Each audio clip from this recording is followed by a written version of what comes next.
Welcome to Burlap Teachers. Enjoy the video. In this video, I will explain how to remove a jeans button. First, let's gather our essential tools. You will need a pair of pliers, perhaps needle nose or some wire cutters. A small flathead screwdriver can also be helpful. Make sure you have a well-lit area and a stable surface to work on. Understanding the button's two main parts, the front head and the metal tack on the back, is key. Now, let's locate the fastener. Turn your jeans inside out so you can clearly see the back of the button.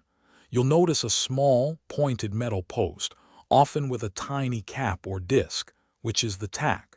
This tack is what secures the button head to the fabric. Carefully examine the area to get a good view of how it's attached before proceeding to the next step. Next, we'll detach the tack. Using your needle nose pliers, firmly grip the metal tack from the inside of the jeans.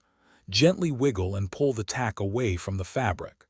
The goal is to loosen its grip without tearing the denim.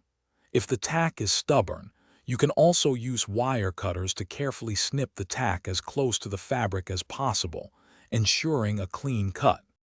Finally, with the tack detached, the button head will easily separate from the denim. Carefully remove both pieces.